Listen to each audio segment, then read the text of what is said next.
Bonsoir à vous tous.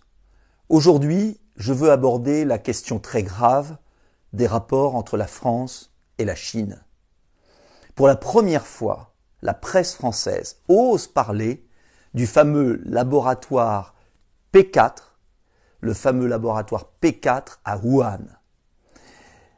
La presse française en parle parce que le secrétaire d'État, le ministre des Affaires étrangères de Donald Trump, Mike Pompeo, a demandé une enquête. Parce que le chef de la diplomatie britannique s'interroge aussi sur la naissance du virus, suite au professeur Montagnier. Même le président de la République française a évoqué le besoin d'en savoir plus. Imaginez ce qu'aurait dit la presse française si nous avions eu la déclaration d'Emmanuel Macron dans le Financial Times ou celle du secrétaire d'État aux Affaires étrangères, Mike Pompeo, américain. Imaginez simplement. Qu'est-ce que le laboratoire P4 ? Le laboratoire P4, c'est un laboratoire de haute sécurité, soi-disant biologique, qui étudie des virus pathogènes, c'est-à-dire qui ne peuvent pas être tués par un vaccin ou un traitement. Et ce laboratoire P4 de Wuhan, en Chine, c'est la France qui l'a vendu. C'est la France qui l'a livré clé en main. Cela veut dire concrètement que c'est la France sous Jacques Chirac, Jean-Pierre Raffarin, qui est à plat ventre devant la Chine, Michel Barnier, qui a transféré la technologie. À l'époque, certains s'y opposaient. Je pense notamment au secrétariat général de la Défense nationale, à certains scientifiques français, qui estimaient que la France allait livrer à la Chine, je pèse mes mots, une bombe atomique bactériologique. Oui, c'est le terme. Et malheureusement, ceux qui s'en inquiétaient avaient raison. Uniquement par soif de transfert de technologie, la Chine s'est emparée de cette technologie française et après a chassé les Français, qui n'ont même pas réagi. Que s'est-il passé concrètement ? D'abord, les Français ont constaté un manque de transparence sur les laboratoires P3. P3, c'est le niveau en dessous. P4, ça veut dire le plus dangereux possible, où on manipule des virus pathogènes dont on n'a pas les traitements, je le répète. Il n'y a pas eu de vraie relation bilatérale. Et Alain Mérieux, qui présidait le comité conjoint franco-chinois, a démissionné en 2015. 50 chercheurs français qui devaient travailler pendant 5 ans dans ce laboratoire n'y sont jamais allés. Le laboratoire a été construit uniquement par les entreprises chinoises qui se sont accaparées le marché.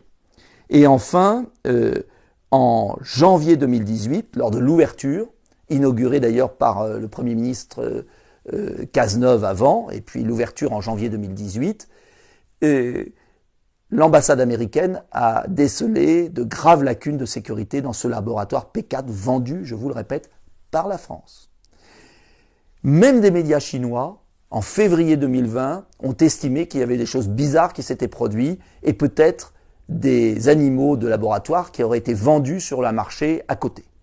En un mot, enfin, on pose des questions à la Chine.